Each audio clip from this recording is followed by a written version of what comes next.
কিছুদিন আগে Redmi company launch করে দিল তাদের নতুন চমক রেডমি নোট 14 প্রো প্লাস। ফোনটি এখন বাংলাদেশের বাজারে অ্যাভেলেবল। বর্তমানে এই ফোনটি নিয়ে আলোচনার শেষ নেই। ভারতের বাজারে বর্তমানে সবচেয়ে বেশি বিক্রি হওয়া ফোন এটি।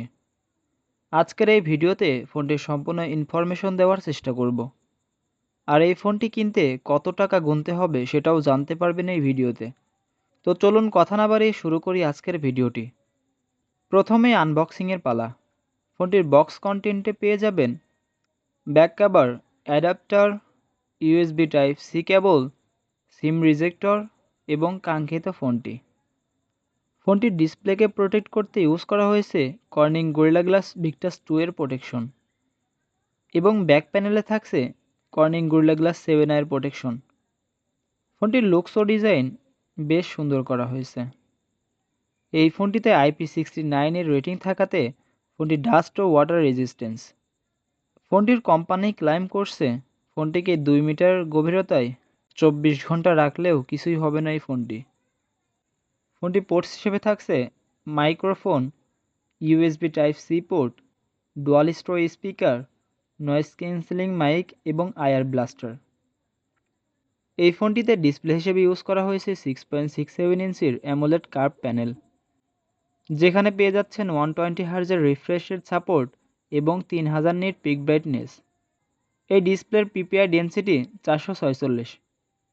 ফোনটিতে সিকিউরিটি হিসেবে থাকছে আন্ডার ডিসপ্লে ফিঙ্গারপ্রিন্ট সেন্সর। এবার কথা বলা যাক ফোনটির প্ল্যাটফর্ম নিয়ে।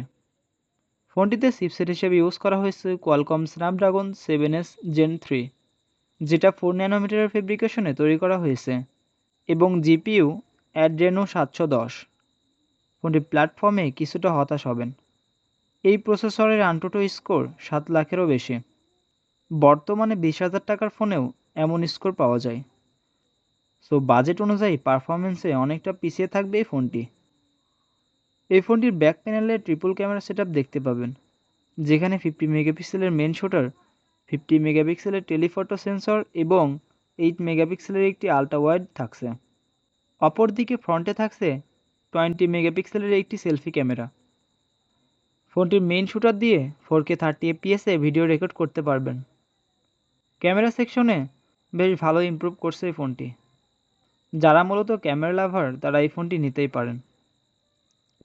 এই ফোনটিতে 6200 mAh এর ব্যাটারি ইউজ করা হয়েছে এবং ফোনটিকে চার্জ করতে থাকছে 90 ওয়াটের একটি ফাস্ট চার্জিং চার্জার।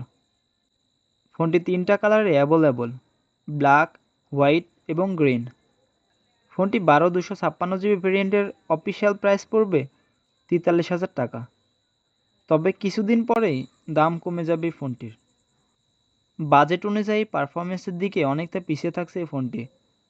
সো যারা মূলত হাই পারফরমেন্সের ফোন চাচ্ছেন তারা এই ফোনটি অ্যাভয়েড করতেই পারেন।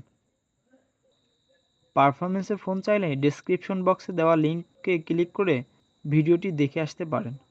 iQOO Z9 টার্বো প্লাস এই ফোনে মিডিয়াটেক ডায়মন্ডসিটি 9300+ ইউজ করা হয়েছে, যার আনটুটু স্কোর 20 লাখেরও বেশি। তো এই ছিল আজকের video. Thanks for watching my video and do subscribe for more videos. আল্লাহ হাফেজ।